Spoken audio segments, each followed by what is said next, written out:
As energias e o homem, parte 2. As radiações e as emanações nocivas. Nem só das águas deletérias, das carregadas de eletricidade ou de certos minérios provêm as radiações nocivas, mas também de cavidades ossadas e de determinados objetos. O engenheiro Sr. Lacroix-Henry, no seu livro Théories et procédés radiesthesiques, enumera as seguintes causas: corrente de água subterrânea poluída, corrente não poluída, porém atravessando terras ou jazidas de polaridades diferentes, zona das linhas de força dessas correntes, esgotos, que emanam em certos períodos radiações de imundícies microbianas e corpos em decomposição, falhas bruscas do subsolo, produzindo um moinho elétrico de ação quase sempre limitada por ser vertical, mas cujos resultados podem ser extremamente violentos. Casas cancerosas, cujo reboque interno conserva a impregnação dos primeiros doentes, efeitos das radiações nocivas do subsolo.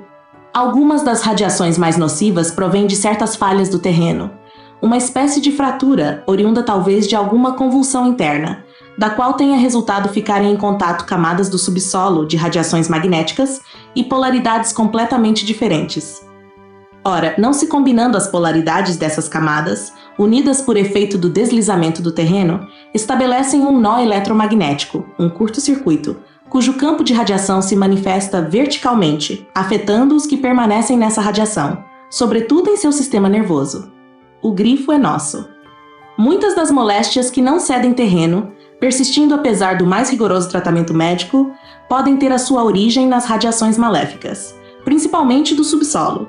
Elas atravessam todos os andares de um prédio, por mais alto que seja, e atingem ruas, oficinas, teatros, escritórios, apartamentos, salões e dormitórios.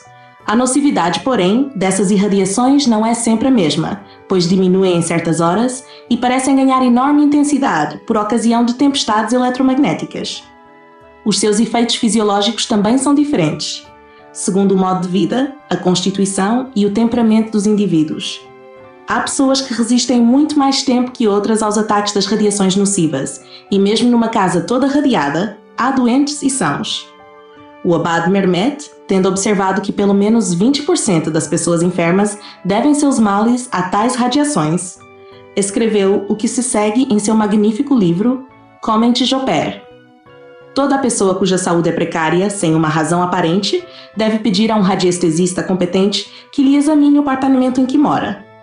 De igual modo, deveria proceder todo proprietário, antes de decidir a construção de um novo prédio, a fim de se certificar se o terreno está livre de radiações maléficas. E com isto, queremos ter esclarecido o assunto em questão, de modo que o leitor possa saber como e onde deve dormir, o que é de suma importância. Ainda há inúmeras outras coisas prejudiciais à saúde, das quais, por falta de espaço, não podemos tratar. Vejamos, no entanto, algumas. Os inseticidas com as substâncias químicas, que se empregam na fabricação de certas ceras para lustrar assoalhos e depois de algumas horas de emprego, evaporam um ácido venenoso. As tinturas de cabelos e mesmo as loções para escurecer os cabelos provocam alergias e deixam, em muitos casos, homens e mulheres depilados, embora quase todos esses produtos sejam vendidos e usados como inofensivos para a saúde humana. Bastaria mencionar o nitrato de prata ou a substância de chumbo que quase todos eles contêm para constatar o contrário. Não se compreende como a saúde pública não os condena. Quanto à pintura das unhas, o efeito é idêntico, pois, além da parte tóxica, ainda que mínima, o esmalte fecha os poros em volta das unhas. É um ótimo cola-tudo, prejudicando assim a vida celular. Conhecido de todos é o uso dos remédios homeopáticos, receitados não só por médicos, como também em grande escala nos centros espíritas, por entendidos no assunto, ou do outro mundo. Não nos cabe aqui discutir sobre o mau emprego desses medicamentos, que o façam os mais competentes. Queremos, porém, chamar a atenção dos nossos leitores para as pequenas quantidades, poucos tabletes ou gotas, suficientes para curar uma doença, ou se forem mal aplicadas, capazes de matar um ser humano. E se a isso nos referimos, é apenas para provar o mal que podem causar as substâncias, em doses mínimas, contidas nos produtos acima mencionados. Segundo afirma o Dr. Nilo Cairo, nenhum prático ignora que às vezes moléstias incuráveis, como a tísica no terceiro período, vindo procurar na homeopatia o seu último recurso de salvação, viem subitamente a sua marcha acelerada pelo tratamento homeopático pouco cauteloso. No caso, por exemplo, da tísica pulmonar, sulfur é um medicamento perigoso, que só deve ser dado em alta dinamização e em doses espaçadas. De uma criança tuberculosa, após uma pneumonia maltratada e que se mantinha havia meses no mesmo estado, vimos a morte sobrevir em 24 horas sob 2 ou 3 doses, gotas, de Lycopodium da Tersemba. E que dizer do abuso de digitalis e mercúrio em remédios alopáticos? E o envenenamento pelo cloro? E o cheiro de tintas, principalmente quando em preparação, de onde vêm as cólicas de chumbo, também conhecidas por cólicas dos pintores, e a intoxicação por flores aromáticas, como açucenas, rosas, nardos, lírios, angélicas, etc. Muito há ainda a esclarecer, mas como já dissemos, falta-nos tempo e espaço. Não temos o direito de proibir isto ou aquilo. Nem é nosso intuito criticar ou prejudicar a indústria e o comércio. Mas já que trabalhamos, ou melhor, que nossa missão é auxiliar a humanidade, temos a obrigação moral e espiritual de alertar nossos semelhantes, a fim de preservá-los de tudo quanto possa prejudicá-los. Assim, mais uma vez repetimos, o que é artificial e está em desarmonia com a natureza é prejudicial, como por exemplo a luz neon, que não faz bem à vista e irrita os nervos, razão pela qual já foi proibida em certos países europeus. O homem é o microcosmo e o universo o macrocosmo. O pequeno, o homem, que enfrentar tudo que é grande, sem conhecer o gigante, o universo, a harmonia da natureza da qual faz parte, está se condenando à destruição.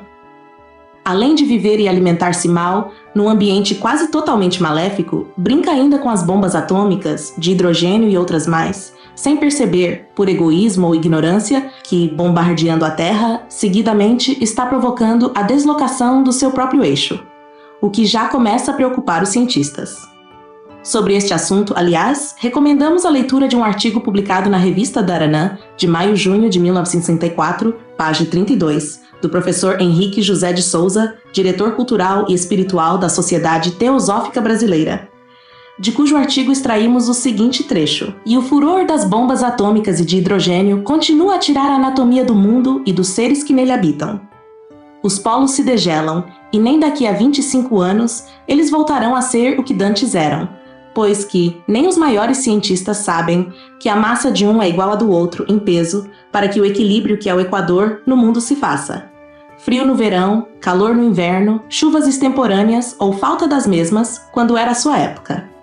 Finalmente, o próprio globo terrestre, desviado ainda mais do seu eixo primitivo, para contrariar a voz da natureza e tornar os homens mais loucos do que já vivem." Poucos são aqueles que acreditam no que estamos afirmando. Infelizmente, a maioria só dá crédito a coisas ilusórias, aparentemente verdadeiras, mas que não o são, e como sentenciou Selt, acreditam no dentista que diz que não vai doer. O tempo, porém, encarrega-se de demonstrar o que é certo e verdadeiro. Estranho, por exemplo, é o fato do aparecimento de pinguins nas costas brasileiras, Rio de Janeiro, Santa Catarina e Paraná. Qual a razão? Como já foi dito, os polos degelam, ou melhor, enormes blocos de gelo, se desagregam, e com eles, os pinguins que ali vivem são arrastados pelas correntes marítimas numa velocidade fantástica. E é este movimento anormal da natureza que provoca não só as mudanças de temperatura em toda parte do mundo, como também as convulsões submarinas, transformando a vida biológica devido aos seus efeitos venenosos, que fatalmente surgirão em consequência desses fenômenos ainda desconhecidos.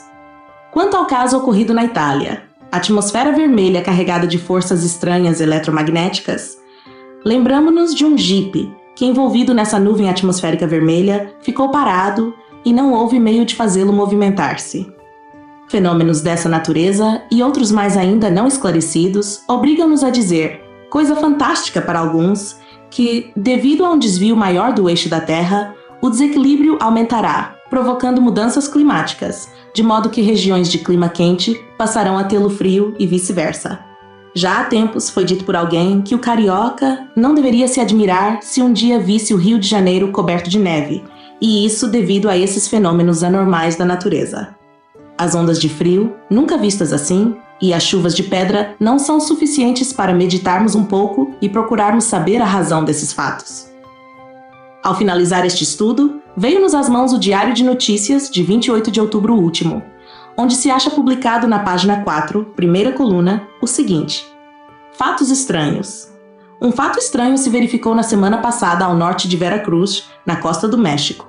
Milhares de peixes mortos apareceram nas praias, enquanto os habitantes do litoral sentiram estranha irritação na garganta e nos olhos e insólitas moléstias intestinais.